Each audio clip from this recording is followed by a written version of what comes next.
Nous avons vu dans une vidéo précédente que les édifices sont soumis à leur poids propre, à des charges additionnelles de neige et de vent ou encore à des charges imposées par les usagers.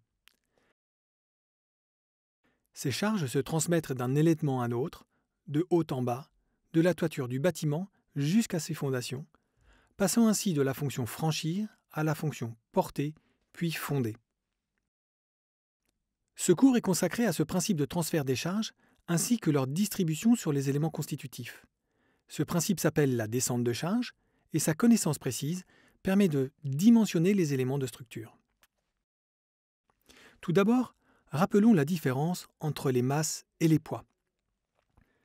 Tous les matériaux mis en œuvre dans le bâtiment sont soumis à la gravité et en conséquence soumis à des forces verticales de pesanteur proportionnelles à leur masse, comme l'a montré Isaac Newton en 1687 selon la formule F égale mg, où F est la force, on dit le poids, généré par la masse m dans le champ gravitationnel terrestre G.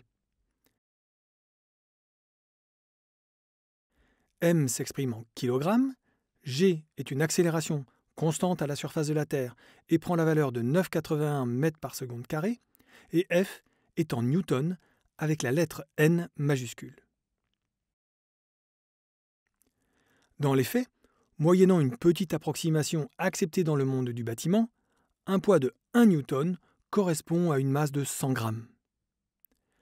Comme toutes les unités, le newton a des multiples. On aura ainsi le décanewton qui équivaut à 1 kg, le kilonewton qui correspond à 100 kg, ou 10 kilonewtons pour 1000 kg, soit 1 tonne. Revenons maintenant sur les différents types de poids, on dit aussi charges, qui s'appliquent au bâtiment. L'intensité de force gravitaire, qu'on appelle ici grand P, est proportionnelle à deux grandeurs. D'une part, le poids volumique du matériau, qui est le poids d'un mètre cube de matériau et identifié par la lettre grecque gamma, et le volume V de matériaux mis en œuvre. On a P égale gamma V. On parle de force volumique. On rappelle que le poids volumique est une caractéristique du matériau et s'exprime en kilonewtons par mètre cube. Par exemple, le béton pèse 22 kilonewtons par mètre cube, le béton armé avec ses armatures en acier 25, l'acier 78, le bois de 4 à 8 et le sable 22. En unité du quotidien, bien que ce soit scientifiquement imprécis, on utilise parfois le kilogramme par mètre cube ou la tonne par mètre cube. Ainsi, en appliquant la formule P égale gamma V, le poids de 1 mètre cube de béton armé sera de 25 kilonewtons. On se rend compte que les unités qui sont rappelées ici entre crochets peuvent être de bonnes aides pour comprendre les formules. Mais dans le bâtiment, ce sont souvent des forces par unité de surface, en kilonewtons par mètre carré, qui s'appliquent.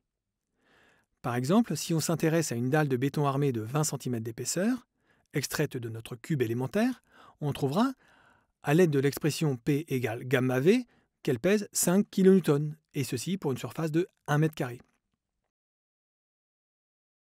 Ainsi, on peut dire que la dalle de 20 cm d'épaisseur pèse 5 kN par mètre carré.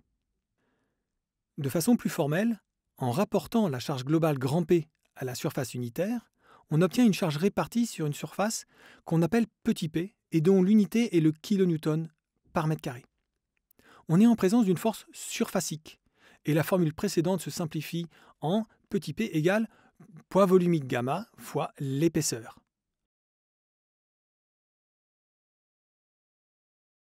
On vérifie bien qu'on peut calculer simplement le poids de la dalle de 20 cm d'épaisseur et on trouve bien 5 kN par mètre carré.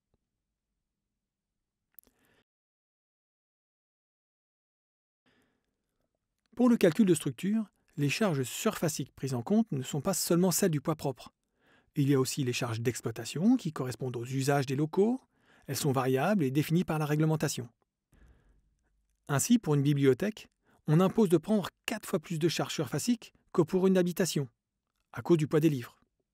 Il y a également sur les toitures des charges surfaciques de neige ou de vent, qui sont variables selon les régions ou leur morphologie. Elles aussi sont définies par la réglementation.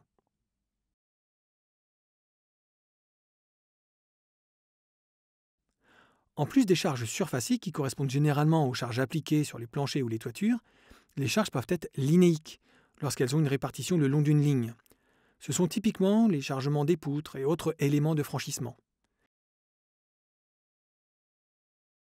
L'unité est le newton par mètre ou le kilonewton par mètre. On dit parfois par mètre linéaire, pour bien préciser qu'il s'agit d'un mètre de long. Mais c'est un pléonasme à éviter.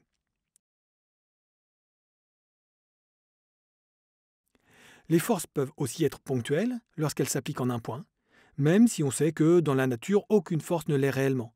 Il s'agit principalement des chargements des poteaux. L'unité est le newton ou le kilonewton. On rappelle que pour la descente de charge, il faut manipuler avec rigueur les unités, car elles prennent une part importante dans la compréhension des phénomènes physiques mis en œuvre.